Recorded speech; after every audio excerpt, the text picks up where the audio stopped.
Hi everyone, आज the living को discuss करने वाले हैं क्लास 11 के फर्स्ट चैप्टर। इसमें बिगिनिंग ए टाइम में मैं मतलब एक्सप्लेन कर दूंगा जो जो इम्पोर्टेंट है, जो must of this NEET questions papers जो होते हैं उसमें पूछे जाते हैं, जो जो इम्पोर्टेंट है वेल एंड आपको एक्सप्लेन करूंगा। आप प्लीज़ फोकस होकर वीडियो वॉच करिएगा क्योंकि आपको बहुत बेनिफिट होने वाला है 2025 में। आप अचीवमेंट जो करेंगे लेकिन इसके साथ जो पॉजिटिवनेस आएगी वो आप देखेंगे। तो आइए लेट स्टार्ट करते हैं चैप्टर की ओर। जो जो इंपॉर्टेंट है मैं डिस्कस करूँगा आपको, आप लोग प्लीज़ वॉच करिएगा। तो यहाँ देखते हैं द लिविंग वर्ल्ड। स्लाइड में देख सकते हैं जो येलो कलर से the extraordinary habits in which in find living organism अभी it could mountains disease forest oceans fresh water lakes rivers और हॉट स्प्रिंग हाई स्पीशीज। इस पर तुम्हारा क्वेश्चन एसेशन रीजन बेस पे क्वेश्चन तुम्हारा बन सकता है। जो गैलापी को हॉर्स द माइग्रेशन बर्ड से अभी तुम्हारा क्वेश्चन बन सकता है। इसमें कोई तुम्हारा एक वर्ड्स मिस कर देगा उसमें, तो इसी से इस प्रकार से हमारा क्वेश्चन बन सकेगा। इसमें देख सकते हैं ecological conflict cooperation among the number of population among the population of community. जब ये क्वेश्चन आएगा तो मैं फील होगा या क्लास 12 से है, बट क्लास 12 से क्लास 11 से है। तो इसमें तुम्हारा क्वेश्चन बन सकता है। ये दो लाइन इंपॉर्टेंट थी, तो प्लीज़ ये रिमेंबर रखिएगा क्योंकि चलते हैं। साइड में देख सकते हैं diversity the living world. Diversity the living world में 1.7 1.8 million biodiversity number of organism present है। जो तुम्हारा नंबर से भी इंपॉर्टेंट है, क्वेश्चन में तुम्हारा 1.5 1.6 कर देगा, बट ये नहीं तुम्हारा रहेगा जो एनसीईआरटी में है। आप लोगों को लर्न कर लीजिएगा, 1.7 1.8 मिलियन होता है। स्लाइड में देख सकते हो तुम्हारा नॉमेनक्लेचर आइडेंटिफिकेशन दिया है, डेफिनेशन दिया है। तो ये भी इंपॉर्टेंट है, ये भी याद रख लीजिएगा। जिससे कोई भी आर्गन तुम्हारा डिस्कवर होता है ना, तो सबसे पहले आइडेंटिफिकेशन होता है, फिर उसका नॉमेनक्लेचर होता है, फिर क्लासिफिकेशन होता है। तो मतलब स्टेप आप याद रख लीजिएगा क्योंकि आइडेंटिफिकेशन, नॉमेनक्लेचर एंड क्लासिफिकेशन, तो ये जो तुम्हारे इंपॉर्टेंट स्लाइड में आप ये देख लीजिएगा। आज जो ब्रांच होता है, यूज होता है, बॉटनी का अलग होता है, जूलॉजी का अलग होता है। तो उसका फुल फॉर्म दिया गया है, तो उसमें देख लेना आईसीबीएन दिया गया है। तो इसका फुल फॉर्म होता है international code for botanical nomenclature होता है। फॉर यूज प्लांट ट्री यानी बॉटनिकल सेक्शन में यूज किया जाता है। तो इसका फुल फॉर्म होता है आईसीबीएन। फुल फॉर्म इंपॉर्टेंट है, चेंज कर देगा तुम्हारा कुछ भी जो तुम्हारा बुक में नहीं रहा कुछ कर देगा, तो इसको रिमेंबर रख लीजिएगा, मेमोराइज कर लीजिएगा क्योंकि इंपॉर्टेंट है। ICZN international code for zoological nomenclature. ये तुम्हारा जो एनिमल सेक्टर्स होता है इसमें यूज़ किया जाता है ICZN स्टडी करने के लिए। तो ICZN इंपॉर्टेंट है, ये याद रखिएगा। फिर इसमें देखेंगे नॉमेनक्लेचर में तुम्हारा दो कंपोनेंट्स आते हैं। तो इसमें तुम्हारा देखेंगे जेनरिक नेम है, स्पेसिफिक एथिक्स नेम है। तो इसको बोलते हैं बायनोमियल नॉमेनक्लेचर। बायनोमियल नॉमेनक्लेचर तुम्हारा होता है कोई भी प्लांट्स, कोई भी एनिमल्स का नेमिंग करने के लिए तुम्हारा दो चीज़ की मतलब नीड होती है। एक जीनस होता है, एक स्पीसीज होती है। तो मतलब ये जो नेम होता है कॉमन नेम होता है, इन द सेंस अब कहा जाता है बायोलॉजिकल नेम होता है। ये जो नेम होता है सेम साइंटिफिक हिसाब से पूरे यूनिवर्स में एक ही नाम से जाना जाता है। तो ये जो तुम्हारा बायोनोमियल नॉमेनक्लेचर इंपॉर्टेंट है। आइए देखते हैं नेक्स्ट स्लाइड की और डिटेल। हमारा बायोलॉजिकल नॉमेनक्लेचर में तुम्हारा जेनरिक नेम होता है, स्पेसिफिक एपिथेट नेम होता है, इट्स कॉल्ड बायोनोमियल नॉमेनक्लेचर होता है। बायोनोमियल नॉमेनक्लेचर जैसे लाइक मैंगो का नेम इज, मैंगो का साइंटिफिक नेम होता है मैग्नीफेरा इंडिका। मैग्नीफेरा तुम्हारा जो होता है जेनरिक होता है, इंडिका जो होता है स्पीसीज होता है।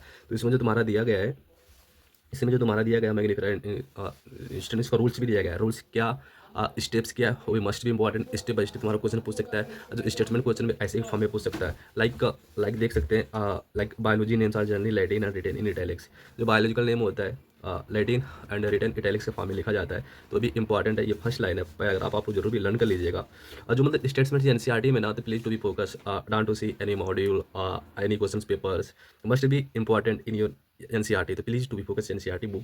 तो आप सेकंड लाइन देख सकते हैं the first word in biological name से represent in genus, second E specific epithet. जो सेकंड स्टेटमेंट है सिंपल सी बात है, तुम्हारा जो सेकंड स्टेटमेंट लाइक किसी का बायोलॉजिकल नेम जैसे ह्यूमन का होता है, तो ह्यूमन का होमोसेपियंस होता है। तो होमोसेपियंस का देखेंगे जो होमो तुम्हारा जीनस होता है, सेपियंस तुम्हारा स्पीसीज होता है। तो सेकंड में तुम्हारा ये कहा गया। थर्ड में क्या कहा गया, both words biological name when hand written specially underline printed italics indicate. जब भी कोई भी आप बायोलॉजिकल नेम लिखेंगे ना, तो अगर हैंड रिटन नोट्स लिखेंगे ना, तो इसके नीचे हम अंडरलाइन कर देंगे। जैसे कुछ भी चीज़ लिखते हैं तो उसके नीचे हम अंडरलाइन कर देते हैं। तो ये भी इंपॉर्टेंट है, ये भी याद रखिएगा। तो फोर्थ तुम्हारा स्टेटमेंट है the first word denoting genus and start the capital letters specific epithet start with small letter. Fourth statement में तुम्हारा जो है किसी भी जैसे क्या बायोलॉजिकल नेम लिखेंगे ना, तो तुम्हारा जैसे क्या है होमो सेपियंस है, तो होमो सेपियंस तुम्हारा जेनरिक नेम होगा, सेपियंस तुम्हारा स्पीसीज होगा। तो होमो सेपियंस जो तुम्हारा है ना जेनरिक, ये कैपिटल लेटर में लेगा, कैपिटल लेटर लेगा। स्पीसीज जो रहेगा तुम्हारा स्मॉल लेटर में लेगा। अगर both letter are in capital letter this name is wrong. अगर तुम्हारा जीनस है तो कैपिटल लेटर में रहेगा, स्पीसीज है तुम्हारे स्मॉल लेटर में रहेगा। तो इस प्रकार बायनोमियल नॉमेनक्लेचर का फोर स्टेटमेंट्स हो गया। देख सकते हैं जीनस का डिफिनेशन देख सकते हैं, क्योंकि जीनस स्पीसीज का डिफिनेशन इंपॉर्टेंट है, तो आप जरूर याद रखिए जिसकी क्लास आर्डर डिवीजन जो आइज का डेफिनेशन नहीं पढ़ेगा तो कोई बात नहीं, लेकिन जो जीनस स्पीसीज का डेफिनेशन मस्ट भी इंपॉर्टेंट, तो जरूर आप लोग याद करिएगा। क्योंकि जीनस का डेफिनेशन दिया गया, genus comprise group of related which is more character in common in composition of species other genus. मतलब जीनस का करेक्टर मोर है as a comparison of species, तो ये आप इंपॉर्टेंट कर लेकर जीनस। इसमें देख लेगा जैसे लायन, टाइगरस, पेंथापार्डस सब दिया गया है, तो इसका मतलब तुम्हें जीनस जो है इंपॉर्टेंट है, वो भी याद रख लीजिएगा। जैसे कि पेंथ्रापार्डस हो गया, पेंथ्रापार्डस, पेंथ्रा टाइग्रिस हो गया, पेंथ्रा टाइग्रिस जो तुम्हारा पेंथ्रा कॉमन है। What do mean?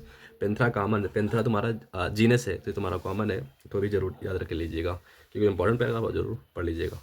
Systematics means होता है systematics arrangement of organism. Systematics means ऐसे तुम्हारा वर्ड से क्लियर हो रहा है, कोई भी चीज़ जो सिस्टम से रहेगा ना is called systematics. Systematics like सबसे पहले कोई भी ऑर्गेनिज्म को सिस्टेमेटिक्स में रखना इज कॉल्ड सिस्टेमेटिक्स बोलते हैं। जैसे कि तुम्हारा सबसे पहले कोई भी ऑर्गेनिज्म डिस्कवर होता है ना, तो सबसे पहले आइडेंटिफिकेशन होता है इसका, फिर नॉमेनक्लेचर होता है, फिर क्लासिफिकेशन होता है। ये तुम्हारे 3 स्टेप्स हैं सिस्टेमेटिक्स का, मस्ट भी इंपॉर्टेंट, ये लर्न कर लीजिएगा। चलते हैं नेक्स्ट, आप देख सकते हैं hierarchical arrangement and ascending order दिया गया, ये भी बहुत इंपॉर्टेंट है। जैसे कि kingdom, phylum, division. Phylum animals के लिए यूज होता है, डिवीजन जो होता है प्लांट्स के लिए यूज होता है, class, order, family, genus, species. ये तुम्हारा देख सकता है या कोई भी रैंडम एक ऑप्शन कर देगा, उसमें क्या रहेगा, आर्डर रहेगा, फैमिली रहेगा, ये भी पूछ सकता है। इसका जो आर्डर होता है असेंडिंग आर्डर में, मेन असेंडिंग आर्डर, पहले species, genus, family, order, class, phylum and kingdom. ये याद रखिएगा क्योंकि यार बहुत इंपॉर्टेंट इससे क्वेश्चन बनता है, आता भी है। Kingdom, division, class, order, family, genus, species, तो must be to important to be learn कर लीजिएगा। चलते हैं नेक्स्ट स्लाइड की ओर। उन लोग तरह तरह के टीचर होते हैं ना, मतलब इसमें तुम्हारा ऑलमोस्ट 4 साइंटिफिक बायोलॉजिकल नेम दिया गया, लेकिन बहुत से टीचर होते हैं 15-20 लिखा देते हैं। ये पढ़ लो, इसका आर्डर, क्लास, फाइलम, फैमिली, ये सब सब पढ़ा देते, लेकिन फ़ायदा कुछ नहीं होता। जो एनसीईआरटी में वही आता है, लेकिन आप लोग एनसीईआरटी जरूर पढ़िएगा, लेकिन इसके सिवा कुछ मत पढ़िएगा क्योंकि आई एनसीईआरटी देखते हैं। एनसीईआरटी में तुम्हारा 4 चीज़ का कॉमन नेम दिया गया है, यानी बायोलॉजिकल नेम दिया गया। मैन है, हाउस फ्लाई है, मैंगो ईट है। तो सबसे इंपॉर्टेंट तुम्हारा मैंगो है। मैंगो की तुम्हारा फैमिली पूछ सकता है, एनाकॉर्डेसिया होता है। फिर तुम्हारा आर्डर एस्पेंडल्स होता है, और फिर क्लास डाइकाटोलेंडन तो होता ही है। डाइकाटोलेंडन, मोनोकाट जानते हैं? मोनोकाट मतलब जो होता है तुम्हारा, मोनोकाट मीन्स ये लीव्स है, तो लीव्स में तुम्हारा पैरेलल वेनेशन होता है। और डाइकाट जो होता है, तो डाइकाट में तुम्हारा जो होता है रेटिकुलेट वेनेशन होता है। तो डाइकाट मैंगो का लीव से देखेंगे तुम्हारा रेटिकुलेट होता है, तो डाइकाट बोलते हैं। तुम्हारा इसमें देखें तुम्हारा मैन जो है, मैन का तुम्हारा सब इंपॉर्टेंट है, जीनस, फैमिली, आर्डर, क्लास। तो भाई ये ऐसे तुम्हारा कुछ ये लिविंग वर्ड का डिस्कशन था, शॉर्ट टाइम में मैं किया हूँ, आप लोग जरूर याद कर लीजिएगा। यार आप कहीं भी पढ़ो, किसी से पढ़ो, लेकिन मेहनत से पढ़ो, और वही चीज़ बार बार पढ़ो, तब भी कुछ आपका होने वाला है। कोई क्या कहे, कोई तुम्हारे साथ कैसे बिहेव कर रहा, डोंट मैटर, तुम्हारा रिजल्ट तुम्हारा ही आंसर होगा। तो गाइस ऑल द बेस्ट।